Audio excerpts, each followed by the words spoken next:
What is up, you guys, and welcome back to my channel. Today I am here with my what I read in July video. July was really the month for me to get back into reading. I did the reading rush readathon, which I posted a vlog for that I will leave down below, and a wrap up separately for that I will also leave down below, talking about what books I read and what challenges I met and everything.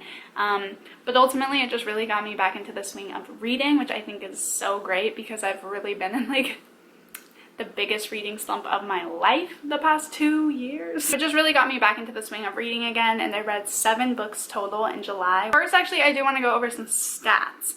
So, on average, I had a 3.57 star rating. This is the first month that I've done a star average, so it's hard for me to say if that's a good reading month for me or a bad reading month for me.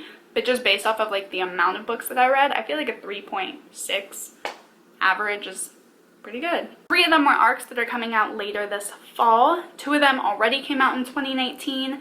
1 was from 2017, and 1 was from 2004. Total, I read 1,480 pages, which comes out to 48 pages a day, which is pretty damn good. Going from reading nothing the entire year so far to reading about 50 pages a day, I'll take it. I also got a lot of arcs done. Like I said, 3 of them are arcs that are coming out later this fall, so I got a lot of my arcs out of the way that I had to read, so that's good too. So the first book that I read was How Do You Smoke a Weed by Owlin, which is a group of 2 people, I believe. And this is pretty much just a informational comic about the proper ways to smoke weed and the different ways to smoke weed and tips and things like that. I gave it 4 stars. There was nothing wrong with it, but it's just not an all-time favorite. And I read Sometimes I Lie by Alice Feeney. I gave this a 3 star. This is about a woman who wakes up and realizes she is in a coma, and people come and visit her. So her husband comes, her sister comes, and she learns some weird things about them and what's going on and how she got there. And it's told in 3 different time frames. So we are shown her childhood, we are shown what happened leading up to the accident that caused her to be in a coma, and we're seeing what's happening present as she's in the coma. So very interesting concept, and I know this is being turned into a mini series, so I'll watch it, but overall, just as a book, I felt like it dragged on. It's only how big is this? 250 pages, and it felt like a 400 or 500 page book. It dragged on for me, and I just didn't really connect with the character very much. I don't really it's gonna sound bad, but I didn't really care what happened to her, because half of the story is pretty much explaining how she got there, and the whole time I was just kind of okay. And the twist, it was good, but I expected it, oddly, and the ending was a little confusing to me. So overall, 3 stars. I liked the concept, the twist was good, it was a solid mystery, but I also expected everything. I didn't connect well with the characters, and the writing dragged on for me for an extended amount of time. So 3 stars because it's average. 3 stars. Then I read Mooncakes, and this comes out October 15th, which I'm so stoked about. The arc that I received for this was half not colored in, and the color scheme was probably one of my favorite parts about the book. So I was very, very excited, or I am very excited to see the finished copy and get my hands on it. I added it to my Amazon wish list right away because I was I need to see this book in its final form. I'm so stoked for it. Mooncakes is all about this witchy, werewolfy, magical story. It's hard to say anything without kind of giving anything away, because the storyline is just so interesting, and every single page just really captivates you in a different way. So it's just great. That's what I'll say. I highly recommend. It's a fantastic graphic novel.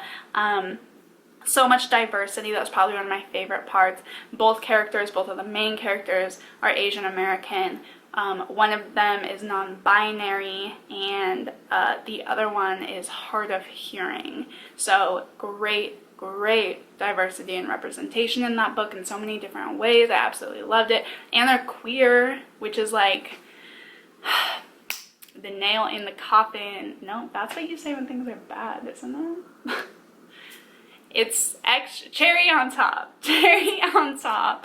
That is what I meant to say. Something good. So yeah, it was fantastic. 5 stars, absolutely. I'm definitely gonna get it when it comes out October 15th, and I'm super stoked to see its final edition because I got all the cozy, heartfelt fall vibes from this book, and I'm stoked to just see it and read it again when it comes out in final form. Then, to complete one of the challenges for the reading rush, I read Geronimo Stilton, Curse of the Cheese Pyramid. This was one of my favorite books when I was a kid, and it's the reason that I chose the career path that I'm going into. So it clearly impacted my life in a huge way, and I wanted to reread it. So I found it at Goodwill for like $1, and then I thought for the reading rush there was a challenge about reading a book with a non-human main character, so I thought it would be a good time to reread it, so I did. And I gave it 4 stars.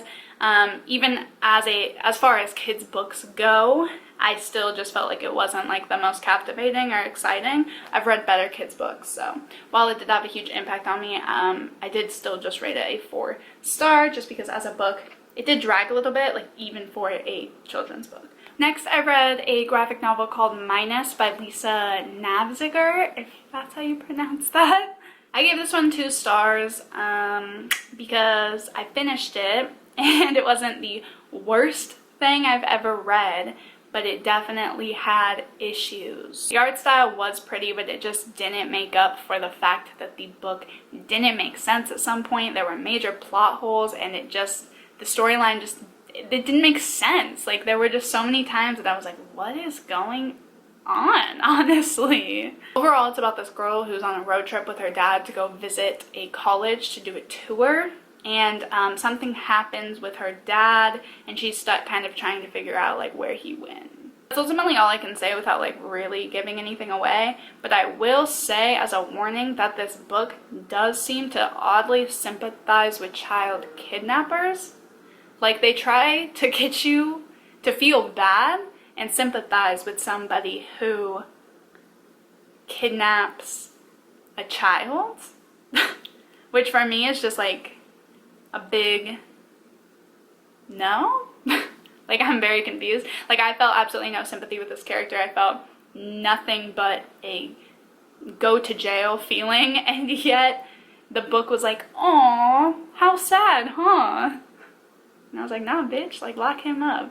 So definitely 2 stars. Honestly, upon thinking about it, I might even knock it down to 1 because there was really nothing about it that was like a 2-star book. So highly don't recommend that one. And I read an arc of a graphic novel called Commute by Erin Williams. This one comes out October 8th, 2019. I honestly had a lot of trouble rating this graphic novel because it's ultimately, the whole storyline is about her experience with sexual assault, depression, anxiety, things that have happened to her, and the constant daily harassment of what it's like to be a woman every single day. So it kind of goes through her day, like a day in the life, and it talks about the different looks, the different things yelled at her, the way men touch her or look at her or talk to her, things that women go through on a daily basis. But then in between that daily schedule and daily like practice, it also brings in these stories of why she feels certain ways about it. So things that have happened to her in the past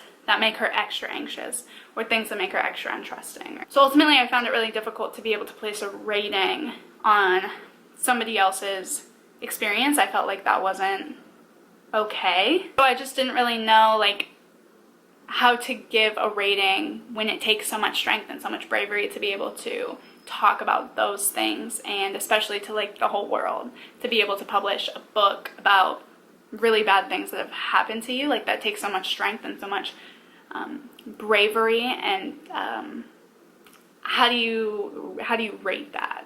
I said, I think in my review, that I give her all the stars in the world for doing what she did and opening up about her story and shining light on what it is like to be a woman, because I think a lot of people think that it's not really like that, but it is, and it's unfortunate, but it's the world we live in. So I'm happy to see somebody, you know, talking about it and just more awareness around it. And obviously her bringing in her personal story was like extremely hard. There were times it was honestly like hard to read about. Definitely high trigger warnings for sexual assault, sexual harassment, depression, postpartum depression, suicidal tendencies and thoughts. If I can think of anything else, I'll leave it right here, but I feel like that's about it. It was just like a difficult book to read. It was a difficult book, but there were parts I loved, and then there were parts that I just felt like didn't aid in any way, or didn't really add to the story or the like issue much, and it just felt a little dull at times, which I know it's somebody else's story, so like that's what I'm saying. Like, it's so mean of me to say like, oh, it's not a good story, but at the same time, like, as a graphic novel itself, I just found it not the most enticing thing. But like I said, 10 out of 10 stars to her.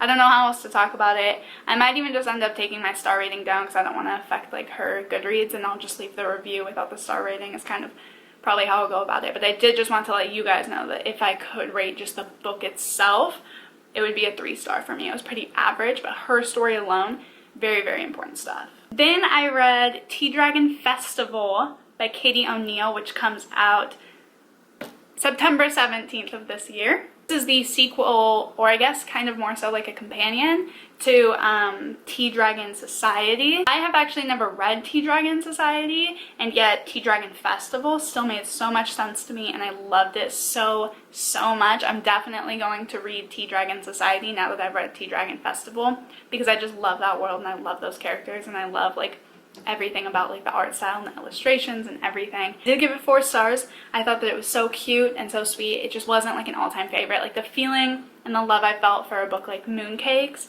like full 5 stars. So great, absolutely fantastic, nothing I could change. Captivated me in every single way. And Tea Dragon Festival was amazing, but it just didn't captivate me in that way. I just wouldn't say it's a full 5 star. It's not like an all-time favorite. Again, I loved the representation in that book as well. There's a deaf character, and the book had sign language in it, which I am fluent in, so it was really cool to see that, and the signs were extremely accurate, and so it was just so cool. I've never seen that in a graphic novel before.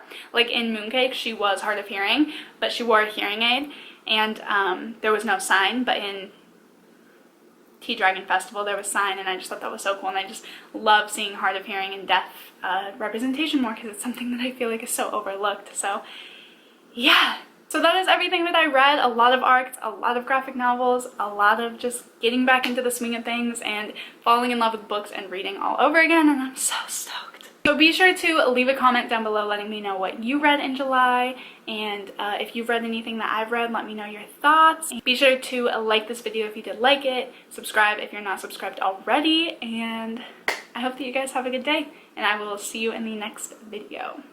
Bye!